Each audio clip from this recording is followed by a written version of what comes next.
जय गुरु जी। गुरु जी के चरणों में कोटि कोटि नमन। गुरु जी इस रहमत चैनल पे आप सभी संगत का स्वागत है।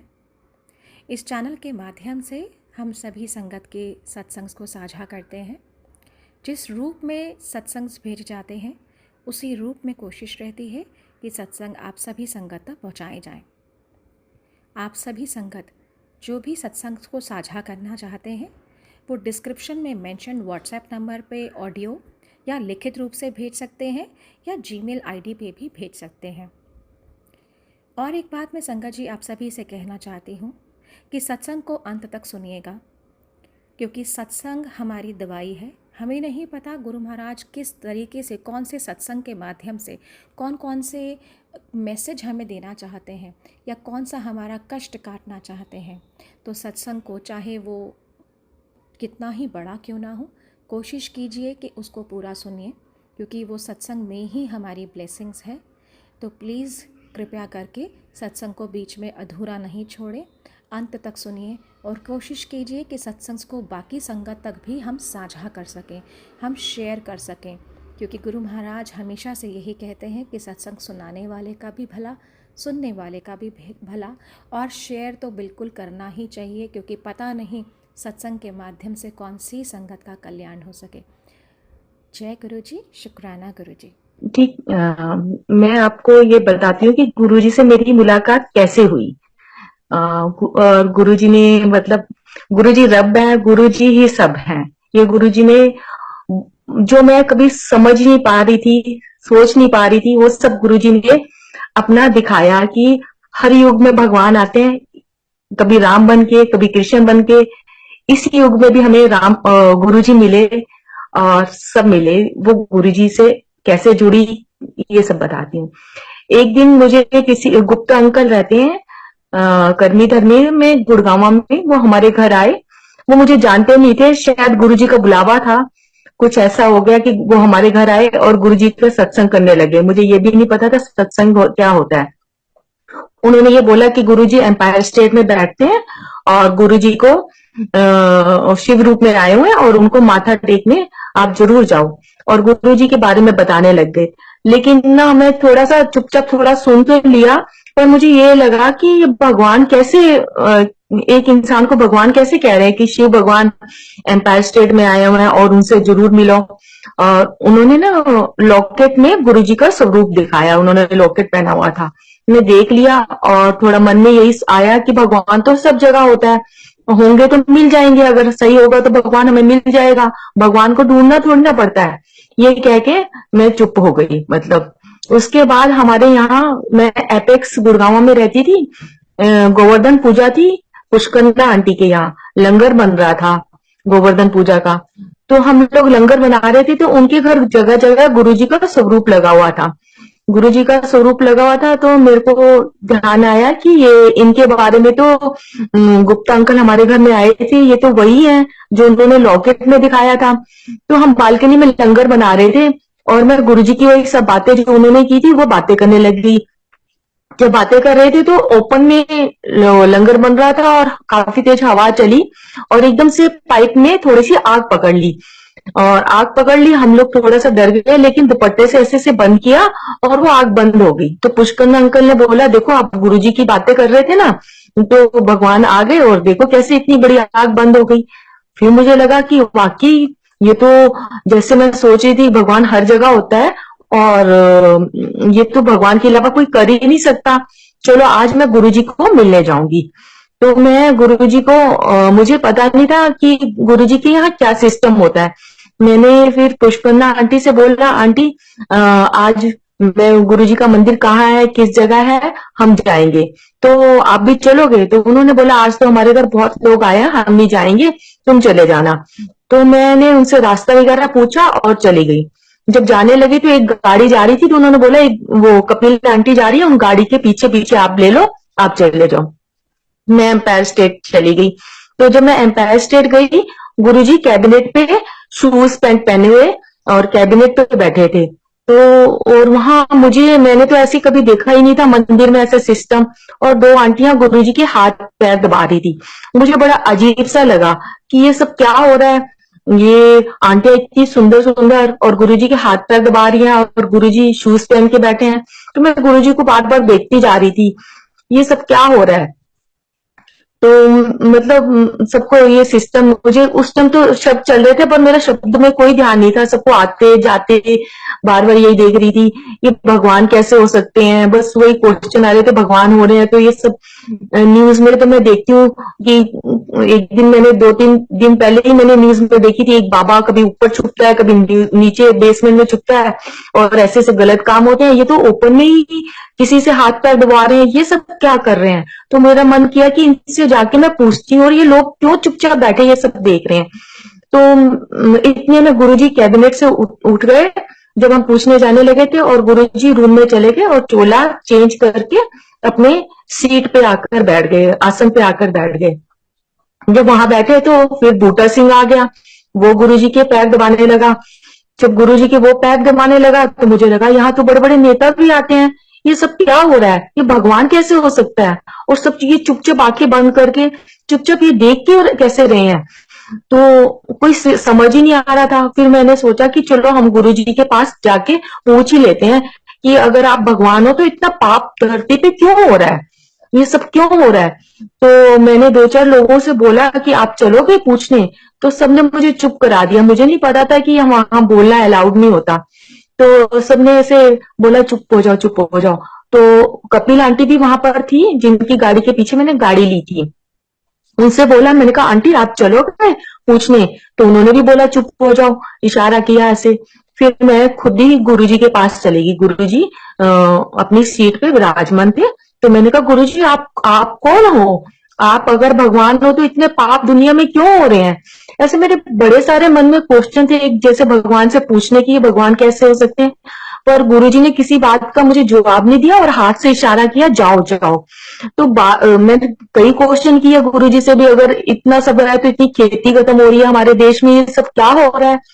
तो गुरुजी ने फिर हाथ से इशारा किया जाओ जाओ जाओ बार बार। तो मुझे बड़ा अजीब सा लगा कि मैं गुरुजी से ऐसे क्वेश्चन कर रही हूँ और ये मुझे कोई जवाब नहीं दे रही। तो बहुत तेज तेज हाथ हिलाने लग गए, जाने का इशारा किया। तो थोड़ी देर में ही वहां पर लंगर स्टार्ट हो गया, मैट लग गई एम्पायर स्टेट में, लंगर स्टार्ट हो गया। वहां पर एक सिंगल अंकल थे, उस टाइम मुझे उनका नाम नहीं पता था, बाद में पता चला। तो उन्होंने मुझे बहुत तेज डांटा, आंटी की लोड़ सी आंधे पुछन लग गई है, आप कौन हो, इजी अप्रोच है तो अपने आप को की समझते हो। तो ऐसे बहुत तेज डांटा कि मतलब आप भगवान से पूछ रही हो कि आप कौन हो। तो मैंने कहा ऐसा मैंने कौन सा पाप कर दिया, आप आंटी बोल रहे हो और मुझे इतनी तेज डांट रहे हो, मैंने ऐसा क्या, यही तो पूछा है। तो ऐसे मैंने मेरे हस्बैंड और मेरे बच्चे उस टाइम छोटे थे, मेरी बेटी 6 इयर्स की थी, बेटा 10 इयर्स का था। तो मैंने बच्चों को, बेटी को गोदी उठा लिया, मैंने कहा हम ऐसी जगह लंगर नहीं करते जहां ये पाप होता है। मैंने क्या पूछा, आप लोग तो मुझे इतना गुस्सा कर रहे हो। और रोते रोते मैं बाहर आ गई, बहुत रोई और बाहर आ गई। और कपिल आंटी जो जिनकी गाड़ी के पीछे गाड़ी ली थी, तो उनको भी डांटा कि कैसे कैसे लोगों को लेके आते हो, यहाँ मंदिर का सिस्टम नहीं समझाते। तो उनसे पूछ रहे हो आप कौन हो। तो मैंने कहा ऐसा तो मैंने कुछ नहीं किया, मैंने तो बस इतना ही पूछा ना, भगवान है तो पाप क्यों हो रहे हो, क्यों हो रहे हैं। तो बस मैंने रोते रोते फिर हम लोग वहां से मंदिर से घर आ गए। घर आए तो रास्ते में बहुत रोई, इतना मैं अपनी लाइफ में कभी नहीं रोई थी जो उस दिन मैं रोई।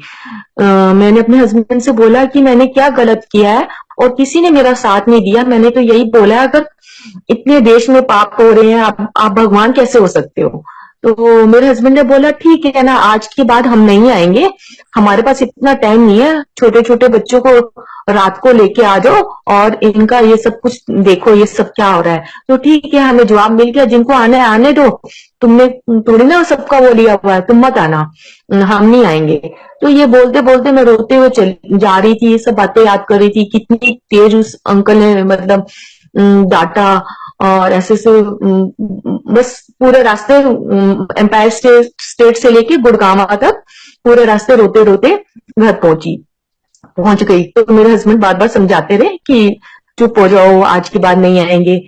जब मैं घर पहुंची थोड़ी देर बहुत मेरा सर दर्द हो रहा था, हैवी हो रहा था, और एकदम से मैं ऐसे थोड़े सहारे से बैठ गई और मेरे हस्बैंड सो गए। तो मेरे पूरे घर में ना खुशबू ही खुशबू आने लगी, फ्रेग्रेंस आने लग गई। तो मैंने कहा ये खुशबू कहाँ से आ रही है? मैंने सारे घर में देखा, इधर देखा उधर देखा, कुछ समझ नहीं आया कि खुशबू कहाँ से आ रही है। तो मैंने कहा समझ ही नहीं आ रहा, ऑल आउट में से तो कभी ऐसी खुशबू आती नहीं, ये कहाँ? ऐसा लग रहा था जैसे मेरे सामने पूरी गुलाब की बगिया रख दी होगी हो। तो मैंने कहा ऐसी खुशबू तो मैंने कभी नहीं देखी, कहाँ से आ रही है? उठ के सब देखती रही, समझ ही नहीं आया कहाँ से आ रहा है। तो थोड़ी देर में इतने में मैंने देखा गुरुजी सामने आ गए। तो और बड़ा मंदिर मैंने कभी नहीं देखा था। हम तो एम्पायर स्टेट गए थे, तो बड़े मंदिर में जो नाग देवता और शिव जी का वो है पौंड है, वो पूरा दिखाया। वहां पे कभी गुरुजी बैठ रहे हैं, कभी शिव जी बैठ रहे हैं, तो ऐसे सारा दिखाया। और ऊपर का शिवलिंग दिखाया, सब कुछ दिखाया। और गुरुजी फिर आके खड़े हो गए और सारी उनकी जटाइयों से वो सारा अमृत आ रहा है। और मेरे को मेरा जैसे बहुत सर हैवी हो रहा था, पूरा शांत किया। और गुरुजी ने बोला ये ले, ये पी ले। तो मैंने कहा गुरुजी ये क्या है? तो बोलते हैं ये लो, ये पी लो। और मैंने कहा हाँ गुरुजी ये तो बहुत मीठा है। और मैं गुरुजी के पीछे पड़ गई, मैंने कहा गुरुजी और दो और दो। तो गुरुजी ने बोला बस तेरे लिए यही बहुत है, अब देख तू कैसे, मतलब ऐसे कुछ वर्ड बोला, मुझे ध्यान नहीं है। तो यही बोला कि बहुत है तेरे लिए, इतना ही बहुत है। मैं पर गुरुजी के पीछे पीछे थी और गुरुजी से बार बार कह रही थी और दो। तो गुरुजी ने यही बोला ठीक बहुत है तेरे लिए। और बस उसके बाद मैं जो है सो गई। तो सुबह उठी, बहुत मेरे में चेंज हुआ। जैसे चेंज किया मुझे तो बाद में ये चीजें रियलाइज हुई। जब मैं उठी तो पहले उठ के हम ना ओम जय जगती श्यारे मंदिर में गाते थे। हमारे यहाँ जो माता की फोटोज, हनुमान की जो भी मंदिर बनाया हुआ था वो सब थी। तो सुबह उठ के पता नहीं क्या हुआ, मैं हंसने लग गई और बोलने लगी तुमसे मिलकर ना जाने क्यों और भी कुछ याद आता है, आज का अपना प्यार नहीं है, जन्मों का ये नाता है। फिर मैंने कहा मैं तो रोज आरती करती थी, आज ये मुझे गाने कहाँ से याद आने लग गए हैं? तो पता नहीं ऐसे घर में फिर डेली खुशबू आती थी और मुझे नहीं पता था कहाँ से आ रही है कहाँ से नहीं आ रही। तो मैं साथ वाले घर कभी ऊपर कभी नीचे कभी कहाँ पहुंच जाती थी कि आपने कौन सी अगरबत्ती जलाई है। तो एक दिन ना संडे था, तो मेरी पड़ोस वाले ने बोला हे भगवान आज हमारे घर कोई भी नहीं नहाया, कोई हमने अगरबत्ती नहीं जलाई, क्या हो गया? तो उसके बाद मुझे उन्होंने बताया ऐसे ऐसे मंदिर है और गुरुजी का है, तो तुम्हें गुरुजी के पास जाना चाहिए। बस फिर उसके बाद मैं बड़े मंदिर फिर एम्पायर स्टेट मतलब नहीं, फिर उसके बाद मैं बड़े मंदिर गई। मुझे वो गुप्ता अंकल ही बड़े मंदिर लेके गए। मैंने कहा मुझे मंदिर दिखाओ कौन सा है। फिर उस मंदिर में जब मैं पहुंची तो वहां पर मैंने कहा अरे यही तो मैंने सारा देखा था रात को, शिव जी का और यही सब कुछ। और वहां पे गुरुजी के साथ एक मास्टर जी हैं, इस टाइम नहीं है, उन्होंने शरीर छोड़ दिया है। उस टाइम वो मास्टर जी थे, तो उन्होंने मुझे एकदम हक कर दिया। तो कहने लगे तुम बहुत लकी हो, गुरुजी तुम्हें याद कर रहे थे। तो मैंने कहा क्या हुआ? तो कहने लगे सत्संग सुनाओ। उन्होंने बड़े मंदिर के आगे जो जगह है ना वहां पर आगे बिठा लिया, वहां पे बड़े मंदिर के हॉल के बाहर जो जगह है, तो सत्संग सुनाओ। मैंने कहा सत्संग क्या होता है? कहने लगे वो जो तुम्हें रात को गुरुजी ने सारा दिखाया था ना वो सब सुनाओ। तो मैंने तो किसी को बताया ही नहीं था, वो तो मलेरकोटला में रहते हैं पंजाब में, मैं तो उनको जानती भी नहीं थी। तो उन्होंने सारा मेरे से वो सब सुना और बोला यही सत्संग होता है। और फिर मैंने थोड़ा सा मिस कर गई थी इसमें से, तो उन्होंने कहा वो भी तो उन्होंने बोला कि मैंने बताओ। मैंने कहा मुझे लगा कि पता नहीं मैंने बताया, बड़ा कंफ्यूज से हो रहा था इनको कैसे सारी बातें पता है। तो मैंने कहा अच्छा गुरुजी ने जो मुझे वो पानी पिलाया था, ऐसे बोला कि वो कौन से कलर का था? तो उन्होंने बोला कि जिस टाइम गुरुजी तेरे पास गए थे ना आंटी, रात को ना 2 बजे वो मेरे पास ही बैठे हुए थे और बोल रहे थे कि मैं वहां जा रहा हूँ। और उन्होंने ये बोला था अभी भी वो विश्वास नहीं करेगी, इसलिए उन्होंने मुझे मंदिर भेजा है कि उससे सत्संग सुनो और तेरे से ये डाउट पूछेगी। फिर मुझे थोड़ा सा विश्वास हो गया कि हाँ ये सब होगा, मतलब थोड़ा थोड़ा विश्वास होने लग गया, ये सब मेरा सपना नहीं है और ये खुशबू और ये सब कुछ होगा, अच्छा लगने लग गया। फिर मैं अपने हस्बैंड की ना गणेश की जहाँ स्टार्टिंग में गणेश जी का स्वरूप है, वहां स्टार्टिंग में एक थल्ली सी है, वहां पे बैठे अपने हस्बैंड की वेट कर रही थी और मेरी बेटी 6 इयर्स की थी। तो जब मैं वेट कर रही थी तो मेरी बेटी ने बोला, मम्मा ये फोटो ना हिल रही है और बोल रही है मैं गुरुजी का बेटा हूँ, मैं गुरुजी का बेटा हूँ। तो मैंने उसको बोला चुप हो जा, ऐसे नहीं बोलते। कहती नहीं मम्मा ये बार बार हिल रही है और बार बार बातें कर रही है। मैंने उसको चुप करा दिया। तो इतने में वो सिंगल अंकल ही आ गए और बोलने लगे, आंटी मंदिर बंद होने वाला है। उस टाइम बड़े मंदिर में लंगर नहीं होता था, एम्पायर स्टेट में होता था, और लंगर यहाँ से बन के बड़े वहां जाता था, एम्पायर स्टेट। तो अंकल ने बोला कि मैं एम्पायर स्टेट जा रहा हूँ, मंदिर बंद होने वाला है और तुम मेरे साथ एम्पायर स्टेट चलो और वहीं तुम्हें छोड़ दूंगा। तो जब हम उनकी गाड़ी में बैठे तो उन्होंने बैठते ही सत्संग शुरू किया। कहने लगे तुझे पता है गुरुजी कहते हैं गणेश जी ना मेरा पुत्र हैगा। तो मैंने कहा ये तो मेरी बेटी भी कह रही थी कि वो मूर्ति मतलब बोल रही है ये मेरे पापा है, मेरे पापा है। मैंने विश्वास ही नहीं किया। तो उन्होंने बोला नहीं सच में ये मूर्ति की भी एक अपनी कहानी है, सच ही होगा जो बच्चा कह रहा है, तो झूठ नहीं है। और जिसको गुरुजी ने दिखाना होता है उसको दिखाते हैं। तो ऐसे गुरुजी ने बहुत चीजें मतलब दिखाई। फिर हम गुरुजी के पास बहुत आने लगे, जाने लगे। मतलब बहुत अच्छा लगने लगा। ऐसा लगा कि जैसे मतलब वो भी गुरुजी ने अपना विश्वास दिलाना, सब कुछ करना उन्हीं ने ही किया। तो एक खुश रहने लग गए। एक दिन की बात है, जहां गुरु जी की गाड़ियां खड़ी होती है मंदिर के पास, वहां बहुत बड़े बड़े पहाड़ मतलब पत्थर पत्थर थे, बहुत बड़े बड़े ऊंचे ऊंचे। तो वहां पे ट्रैक्टर भी चलाया था एक पतोल अंकल ने, और हम लोग सारे ना पत्थर निकाल रहे थे बड़े बड़े पहाड़ कि वहां पे न्यू ईयर का फंक्शन होना है। तो इसको गुरुजी ने उस दिन मंदिर बंद कर दिया और बोला बाहर की जगह प्लेन करनी है, उसको ठीक करना है। तो मैं बड़ी खुश हो रही थी कि ऐसे गाने गाने लगी, मैं कि यार बना, जबकि मैंने लाइफ में कभी ऐसी हरकत की नहीं। तो पता नहीं गुरुजी के मिलने के बाद ऐसा लगता था, खुशबू आना, और गाने गाने लगी मैं कि यार बनाना नहीं, चाहे लोग बोले अब बोले। आप बिलीव करेंगे वो पूरा जो गार्डन है ना फ्रेगनेंस से, जैसे धुएं उड़ते हैं, पूरा फ्रेगनेंस से भर गया। तो वहां पुष्करना आंटी थी, उन्होंने थोड़ा सा डांटा, मधु जब देखो तो गुरुजी को जहां देखो बुला लेती है, वो इस टाइम ना एम्पायर स्टेट में समाधि लगा रहे होंगे, ध्यान लगा रहे होंगे, हर जगह ना डिस्टर्ब नहीं करते। वो आ तो जरूर गए हैं लेकिन भगवान को डिस्टर्ब नहीं करने चाहिए। तो मैंने कहा भाभी मुझे नहीं पता था, मुझे तो बस बहुत अच्छे लगते हैं, बहुत प्यारे लगते हैं गुरुजी, और ऐसा लगता है कि पता नहीं क्या हो गया मुझे। तो मैं ऐसी बात है तो गुरुजी से माफी मांग लेती हूँ। जैसे मैंने कहा गुरुजी माफ कर दो, हम आपको डिस्टर्ब नहीं करना चाहते थे। उतने ही नहीं 25-30 लोग थे, बहुत फ्रेगनेंस आई। उतने नहीं मतलब ये सोचो 5-7 मिनट आती रही, वो फ्रेगनेंस चली गई। तो ऐसे गुरुजी के पास आने लगे, जाने लगे, और मतलब गुरुजी ने विश्वास भी दिलाने लगे कि वही सब कुछ है। जो भी घर में बात होती तो गुरुजी को वहां पता ही चल जाती थी कि वो बात हमने घर में की। तो गुरुजी कभी कभी उस इशारों में वो बात ही कह देते थे कि मतलब उनको सब पता है। जैसे एक दिन हम गुरुजी के यहाँ पे ना उस टाइम सीढ़ी नहीं मिलती थी।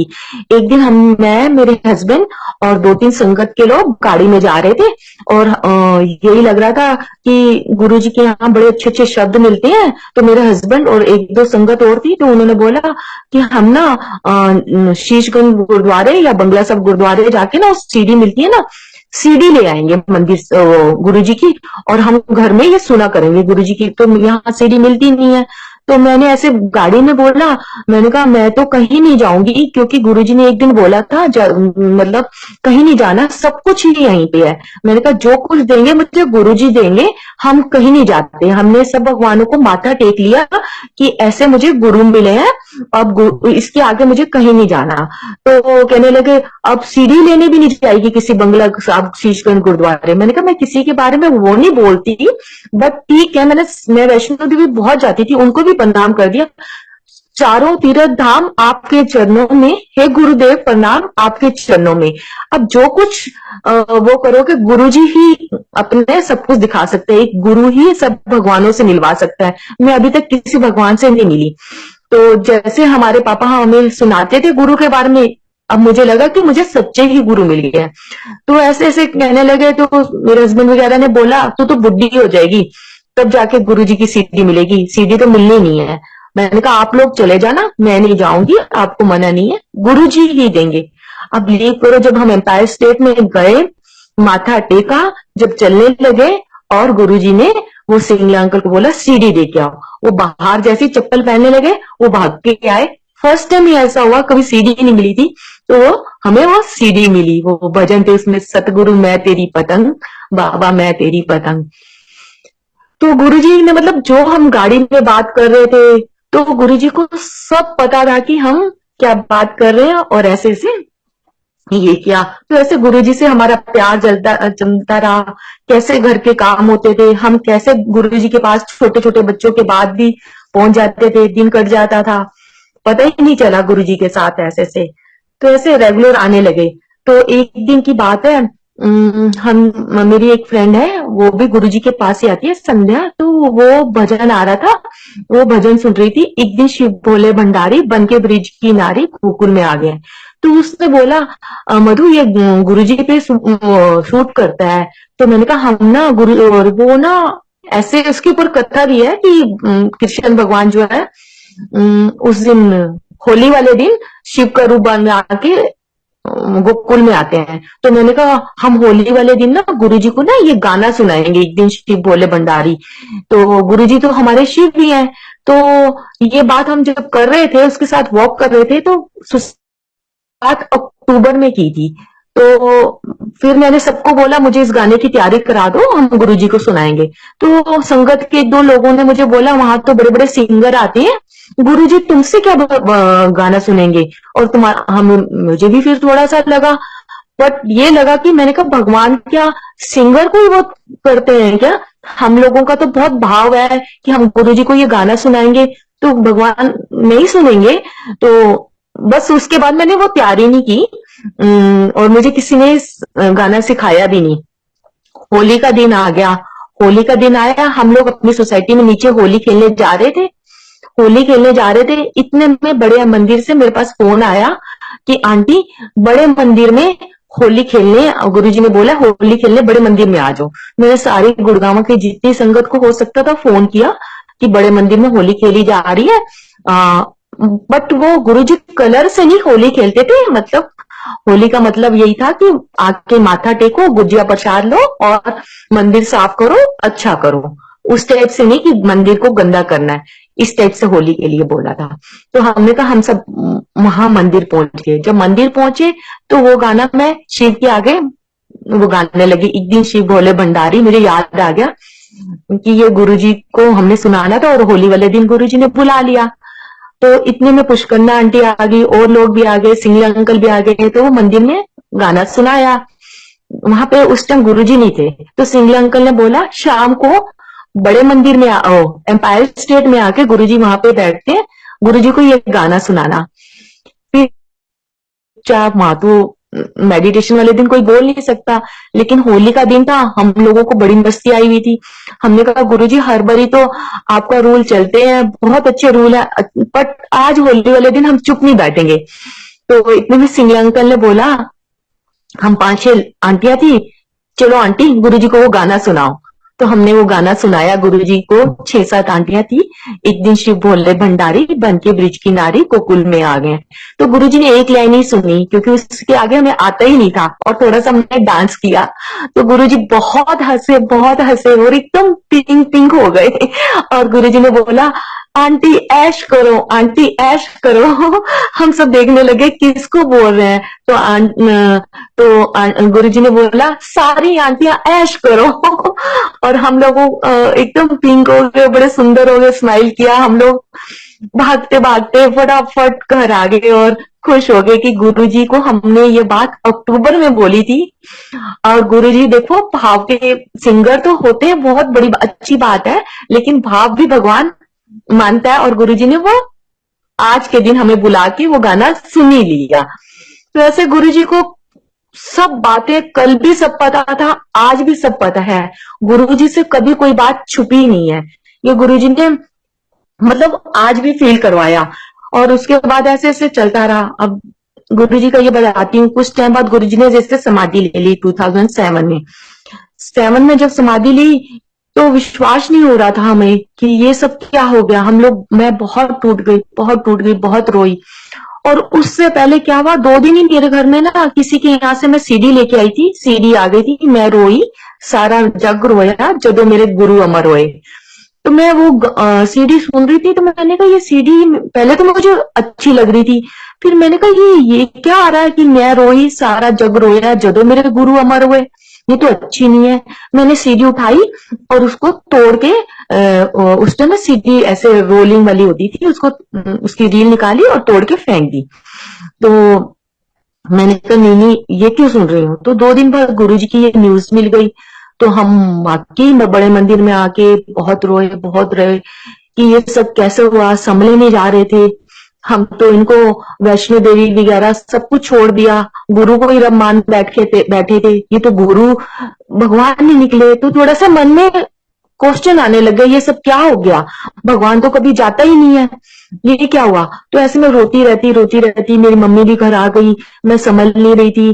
तो बस यही था कि ये सब क्या हुआ। फिर मेरे पास, मैंने कहा एक सीडी मेरे पास पहले आई थी, ये 2 सीडी लेके आई थी, एक सीडी और थी, तो मैंने कहा चलो दूसरी सुनती हूँ उसमें क्या मैसेज है।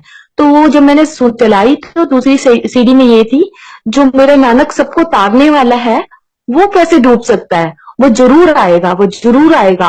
मैं पूरी रात ये सीडी सुनती रहती थी, मेरा नानक सबको तारने वाला है, इतनी खुशबू दी, इतना अमृत दिखाया, वो जरूर आएगा जरूर आएगा। एक उसी विश्वास में रहती थी और सुनती रहती थी। मैंने कहा ये सीडी जो मिली है तो इसका भी कोई मतलब होगा। तो ये सुन ही रही थी और रोती भी थी, ये गुरुजी क्या हो गया, क्योंकि डेली मंदिर में आना वो सब देखना तो देखा नहीं जाता था। फिर एक यश अंकल है, वो भी गुड़गांव में रहते हैं, गुरुजी उनकी गाड़ी में आके बैठ गए, आवाज टेक की। तो गुरुजी ने बोला, पहले तो सोचा ये भूत भूत ये सब क्या है, तो गुरुजी ने डर गए, गाड़ी हैवी हो गई थी। फिर गुरुजी ने बोला कि तुमने क्या सोचा है, मैं चला गया हूँ, मैं शिवरात्रि को 6 बजे आऊंगा। तो ये उसको लगा कि पता नहीं मुझे नशा है या क्या हो गया। तो उसकी भी एक अलग ही हुआ है, क्योंकि ना वो जब गुरुजी के पास गए थे तो बड़े दुखी थे, सुसाइड कर रहे थे। तो गुरुजी ने उनको समझाया था सुसाइड नहीं करना, अपने कर्मों से भागना नहीं है, मैं तुम्हारे साथ हूँ। लेकिन जब गुरुजी ने समाधि ली तो उसने फिर ड्रिंक करना शुरू कर दिया कि गुरुजी तो चले गए। फिर गुरुजी आके गाड़ी में बैठे, नहीं मैं कहीं नहीं गया, तुमने क्या सोचा मैं चला गया हूँ।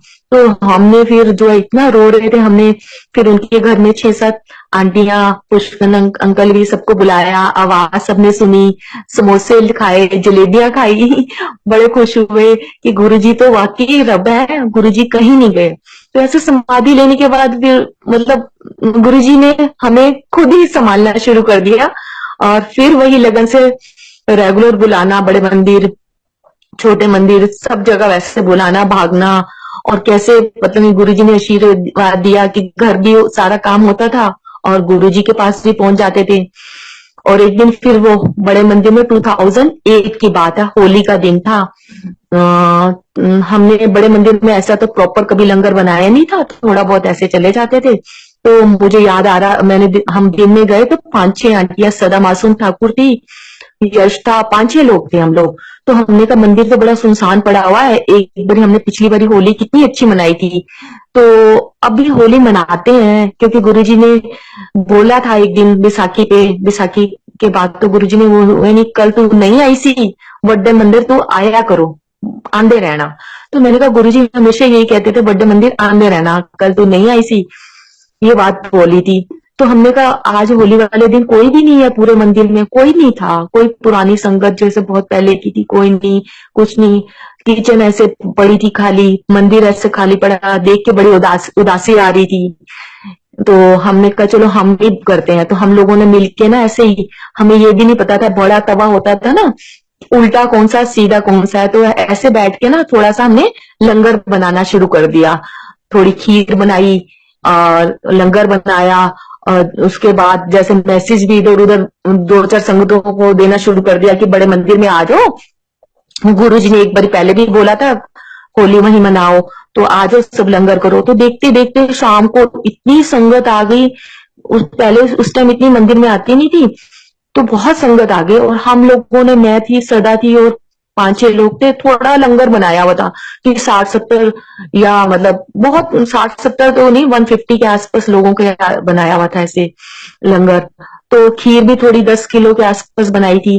तो और हमने तो देखा कि ये 600 चप्पल चप्पल सदा तो चप्पल गिनने चली गई, 600 संगत आ गई। कहने लगी चप्पल हम गिन के आए हैं, 600 संगत किया और बहुत सारी संगत और आती जा रही है, तो लंगर मधु और बना। तो मैंने कहा मैं कैसे बनाऊं, मुझे इतनी जल्दी तो आता नहीं है, सुबह तो हमने इतनी मुश्किल से पूरा दिन लगा दिया बनाते हुए, तो कैसे बनाए। तो कहने लगी खीर तो खत्म हो गई। हमने देखा ड्रम में सच में रियली में खीर बिल्कुल खत्म थी। ऐसे ही हमने कहा हमें भी तो पहली बारी बनाया है, हमें खाने को ही नहीं मिलेगी। हमने ऐसे टेस्ट करके ना ड्रम के साइड से ऐसे चखी और हमने कहा चलो इतना ही टेस्ट कर लेते, बहुत है। इतने में खीर का ड्रम पूरे भर गए और लंगर जितनी भी संगत आती गई हमें नहीं पता, कोई रात को लंगर नहीं बना, लंगर चलता गया और सारे संगत करते गए। इवन खीर तो इतनी हो गई, इतनी हो गई, सारी चारों प्लेटों में भर भर के हमने खीर खाई और घर भी लेके गए। इतनी ज्यादा खीर गुरुजी ने बता दी। तो ऐसे गुरुजी ने अपना प्यार दिखाते रहे कि मतलब आते रहो, सब कुछ करने वाले तो वही हैं, हम तो एक खाली वैसे ही हैं। कल भी वो थे, आज भी वो हैं। तो ऐसे गुरुजी दिखाते रहे, हम जाते रहे। फिर उसके बाद जब रात को 11-12 बज गई, हम लोग मंदिर बंद करके जा रहे थे। मंदिर बंद करके जा रहे थे, जैसे पहले लंगर जोशी आंटी या सिंगला अंकल ये सब बनाते थे, तो उस दिन उनमें से कोई भी नहीं आया, ना सिंगला अंकल आई ना जोशी आंटी, जो भी पहले के लंगर बनाते थे कोई नहीं आए। तो ये सारी इतनी पुरानी संगत नहीं थी, सदा और हम बट गुरुजी से मिले थे, बट उतनी पुरानी नहीं थे कि हम लंगर बनाते हैं। तो उस दिन हम जब मंदिर बंद करके जा रहे थे, सारा वो साफ वगैरह मंदिर करके, पूरा गार्डन बड़ा मंदिर खुशबू से भर गया। फिर हमने रात को वहीं पे बैठ गए और फिर एक बजे तो मैंने देखा कि आज तो सिंगला अंकल या जोशी आंटी भी नहीं है। आज मंदिर में किसी ने कुछ छिड़क, पहले यही लगता था किसी ने कुछ शायद परफ्यूम डाल दिया होगा, ये कर दिया होगा, यही लगता था। मैंने कहा आज तो कोई भी नहीं है, सुबह से कोई नहीं था और हम लोगों ने ही पूरा संभाला है। तो पूरा ऐसे मंदिर खुशबू से भर गया, मतलब हम भूल जाते थे कि हमारे बच्चे भी छोटे हैं, हमें घर में भी कुछ करना है। तो ऐसे गुरुजी समाधि ले भी ली, तो उसके बाद भी जैसे गुरुजी हंसाने लग गए, खुश रखने लग गए कि मैं हूं। हम मंदिर आते रहे जाते रहे, मेरे मंदिर बड़े मंदिर बहुत चक्कर लगने लगे। तो बीच ऐसे तो गुरुजी ने एक बारी ना, जब फिजिकल रूप में थे, तो न्यू ईयर का फंक्शन था, तो उन्होंने बोला था, मैं गोल्डन टेम्पल जा रही थी, तो मुझे नहीं पता था वहां न्यू ईयर का फंक्शन होगा। मेरे हस्बैंड ने 10 छुट्टियां ली थी, तो गुरुजी ने बोला था 10 दिन तुम मंदिर आओगी। तो तब हम फिर यही लगता था कि हर फंक्शन से पहले 8-10 दिन रेगुलर मंदिर जाएं। तो ऐसे रोज मंदिर बहुत जाने लग गई थी। तो एक दिन क्या हुआ कि मैं रोज मंदिर जाती थी, तो मुझे डर लगता था कि मैं बहुत पैसे खर्च कर देती हूँ। उस टाइम ना मेट्रो भी नहीं थी और ये दूसरे वाले ऑटो भी नहीं थे, और वो दूसरे चलते थे, तो उसमें 100 रुपए ऐसे बहुत, मतलब मेरा किराया लग जाता था। तो रेगुलर आते जाते जाते खत्म हो गए मेरे पास जो पैसे थे। तो एक दिन मैं सोची थी हस्बैंड से मांगू नहीं मांगू, तो मेरे पास सिर्फ 100 रुपीज बचे थे। मैंने कहा ऐसे 10 दिन रेगुलर जाती रही, तो मैंने कहा आज 100 रुपीज बचे हैं और हस्बैंड को बोलूंगी तो कहेंगे सारे पैसे कहाँ गए, रोज तेरे खर्च हो गए थे पैसे, क्योंकि सारा खर्चा तो यही करते थे। तो मैं जब जाने लगी तो हिसाब लगाने लगी कि 10 रुपए मेरे वहां से ऑटो पे लगेंगे, 10 रुपए मेरे इफ्को चौक से छतरपुर तक 10 वहां लगेंगे, 80-90, मतलब टोटल लगा के मेरे 110 रुपीज वन टाइम लगते थे या 120। तो मैंने कहा 100 रुपीज में मैं चलो चली जाती हूँ, थोड़ा रिस्क ले लेती हूँ, जो कम ऑटो वाला होगा ना उसमें चली जाऊंगी। तो ऐसे सोच के मैं हिसाब लगा रही थी, जा रही थी, जाने लगी तो मेरी बेटी है, उसने बोला मम्मा मुझे भुट्टा खाना है, तो मुझे पैसे दे दो। मैंने कहा लो गुरुजी, अब तो मैं आपके मंदिर आ रही थी और इसने भुट्टे के लिए पैसे मांग लिए, अब दोनों बच्चे भुट्टे खाएंगे तो 20 रुपीज और 80 रुपीज कम हो जाएंगे, 80 रुपीज हो जाएंगे। अब तो मैं रिस्क नहीं ले सकती, मंदिर नहीं आ सकती, क्योंकि 80 रुपीज में मंदिर नहीं आ सकती। 100 में तो मैं रिस्क ले रही थी कि चलो मैं वेट कर लूंगी, कोई ऑटो कम सस्ता वाला आएगा चले जाएगा। मैंने दुपट्टा उठा के और बेड पे रख दिया।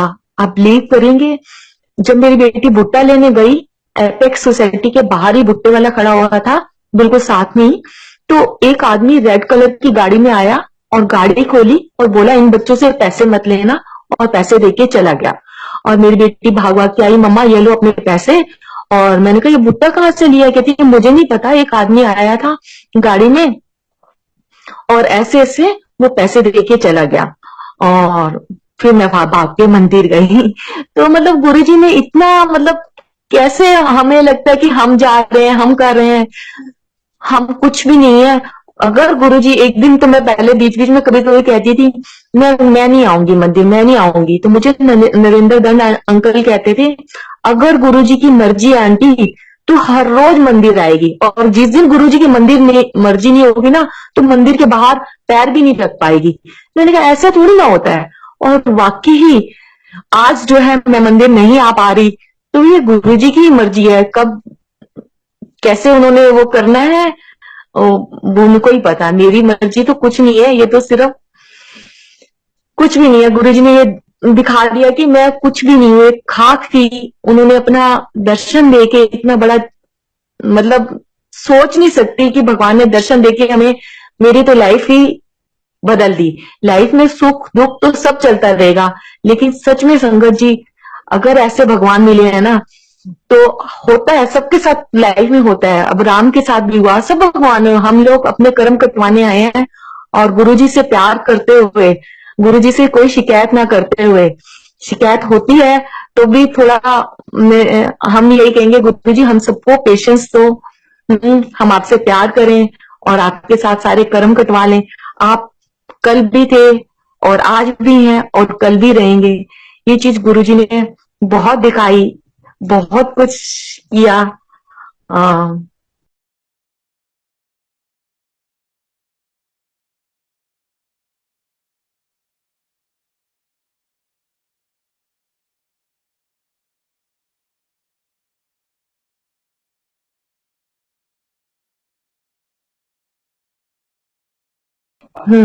और एक दिन गुरुजी बोलते थे जब मंदिर से घर आते हो ना, घर से मंदिर आते हो तो रास्ते में कहीं नहीं रुको, चाहे मंथ में एक बार भी आओ, 6 मंथ में आओ। तो और ये भी बोलते थे नई संगत को एक बार ही लेके आओ, और उसके बाद वो आए या ना आए वो गुरुजी जाने या भगवान जाने। तो हम अपनी सोसाइटी से यही गुरुजी ने ज्यादा तो नियम और रूल का कुछ किया ही नहीं, छोटी सी बात बोली हुई है, छोटी छोटी चीजें कि मोबाइल बंद रखो और सीधा आओ सीधा जाओ। तो मुझे यही लगता था कि गुरुजी ने इतनी छोटी सी बात बोली है, सीधा आओ मंदिर सीधा जाओ, तो मुझे कहीं नहीं रुकना। तो एक दिन हम आ रहे थे गाड़ी से, तो मेरे साथ और भी आंटियां थी, उनकी गाड़ी में आ रहे थे, तो रास्ते में अमरूद वाला आया। तो एक आंटी ने बोला कि ये अमरूद बड़े मीठे हैं, हम ना गुरुजी के मंदिर से माथा टेक के आएंगे, जब जाएंगे ना जाते टाइम अमरूद ले लेंगे। लेकिन मेरे को अच्छा नहीं लगा, तो मैं जब गुरुजी के पास बड़े मंदिर गई, हॉल में माथा टेका ना, मैंने कहा गुरुजी मैं क्या करूं, आपने तो छोटी सी आज्ञा दी है कि सीधे मंदिर से आओ और मंदिर में जाओ, रास्ते में कहीं नहीं रुकना। अब ये आंटी तो बोल रहे हैं कि रास्ते में से, मन में ही बोल रही थी कि रास्ते में से अमरूद लेंगे, तो गुरुजी मैं क्या पैदल चली जाऊं, मैं तो इनके साथ नहीं जाऊंगी है। मैंने तो गुरुजी आपकी आज्ञा के अलावा मुझे कहीं नहीं जाना। तो ऐसे बैठ के माथा टेका और बड़ी कश्मकश में थी कि क्या करूं गुरुजी, पैदल जाऊं अकेली एरिया, इनको बोलूं, तो ये सब चीज चल रहा था। और मैंने ऐसे माथा टेका और गुरुजी को अपनी सारी बातें बताई, और माथा टेक के मैं पीछे की साइड से जा रही थी, कुटिया की साइड से। कुटिया की साइड से जैसे ही पीछे की साइड से जा रही थी, वहां मुझे एक अमरूद मिला। मैंने कहा अरे अमरूद। फिर जब गुरुजी का झूला है वहां मुझे 2-3 अमरूद मिले। मैंने कहा अरे अमरूद। फिर कुटिया के वहां ऐसे से पीछे की साइड भी एक पॉन्ड बना हुआ है, वहां पे अमरूद का पेड़ है, लेकिन कभी मैंने लगते हुए नहीं देखे अमरूद वैसे वहां पर।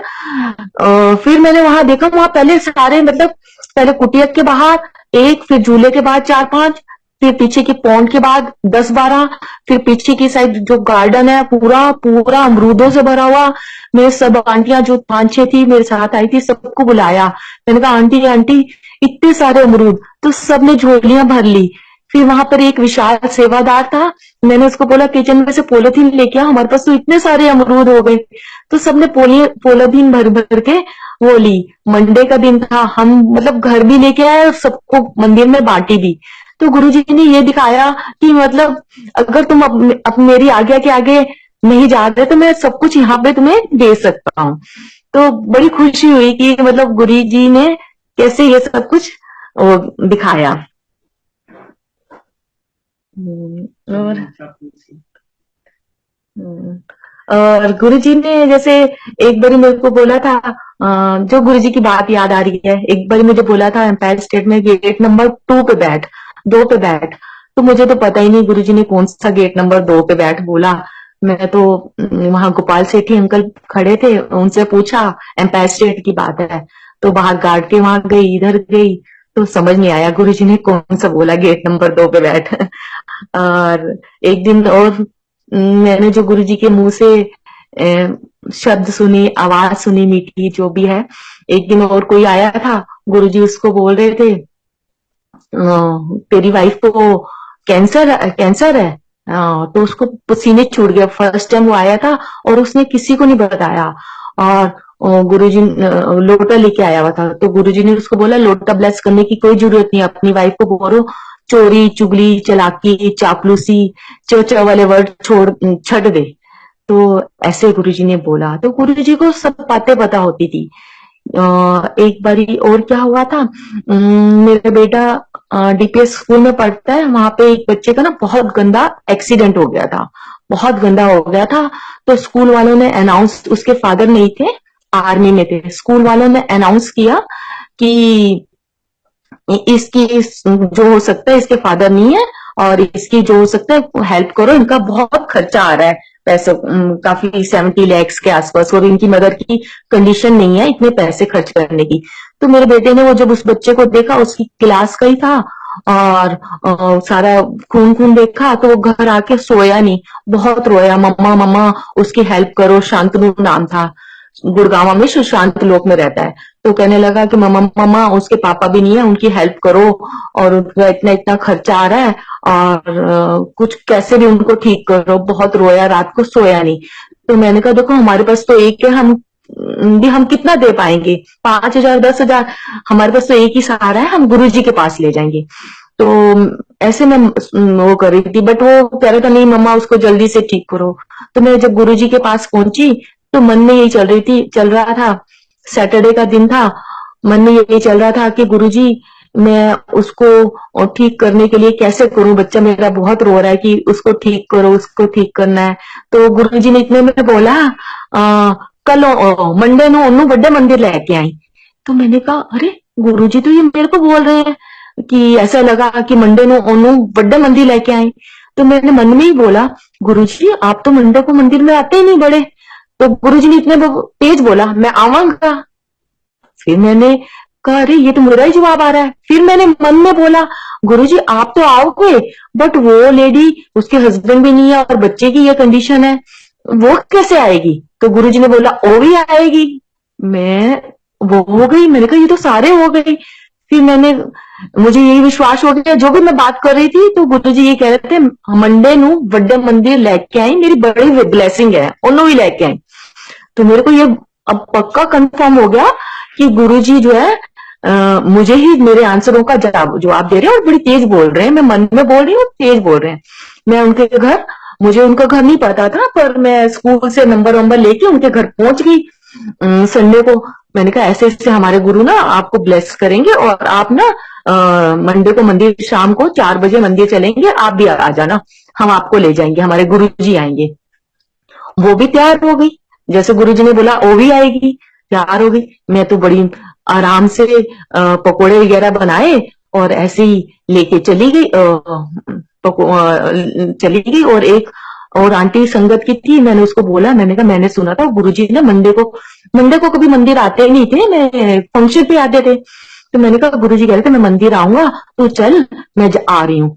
तो उसके बाद वो पहुंच गई। जब पहुंचे तो मंडे को गुरुजी मंदिर में आए हुए, और जहाँ कॉफी स्टैंड है और जो गार्डन है वहां चेयर पे आके बैठे हुए थे, आ गए। अरे मैं तो बड़ी खुश हो गई कि सच में गुरुजी आ गए। तो मैं इतनी खुशी में पागल या घमंड में पागल, जो मर्जी कह लो, बट उस दिन गुरुजी ने मुझे बहुत डांटा। मैंने एकदम से ना गुरुजी के ऊपर ना गरम गरम जो पकोड़े थे, पोलोथीन में थे, ऊपर रख दिए। तो गुरुजी ने बड़ी तेज बोला मैं की करा, ऐसे डांटा। मैं थोड़ा सा पहले रोई और फिर बाहर चली गई जब शूज का रैक होता है। फिर मैं आंखों के आंसू पहुंचे। फिर किसी बच्चे के पास के उसके थ्रू पकोड़े भेजे तो गुरुजी ने फिर हमें उस दिन मंदिर से जाने नहीं दिया, थोड़ी सी आंटियों को। और रात को 17 मई की बात है, गुरुजी ने समाधि लेने से पहले रात को 9-9:30 तक बिठाए रखा। फिर हमें लड्डू प्रसाद खिलाया, चाय प्रसाद पिलाई, पकोड़े खिलाए, फिर अपने पास बिठाए रखा। फिर गुरुजी ने आज्ञा दी। फिर ऐसे बहुत अच्छा लगा। गुरुजी से प्यार भी बहुत मिला, डांट भी मिली, लेकिन अच्छा लगता है। ऐसे ना कोई प्यार करने वाला है ना डांटने वाला है। गुरुजी आप हमेशा प्यार भी करते रहना, डांटते भी रहना, संभालते भी रहना। तो इसके साथ ही अंकल मैं सत्संग समाप्त करती हूँ और गुरुजी से आज्ञा लेती हूँ। जय गुरु जी संगत जी। ये बहुत ही प्यारा और बहुत ही मीठा सत्संग हम सब ने सुना मधु गाबा आंटी की आवाज़ में, जो कि गुरु जी की एक पुरानी संगत में से एक है। गुरु जी ने हमेशा से यही बात बोली कि मैं था, मैं हूँ और मैं हमेशा रहूँगा।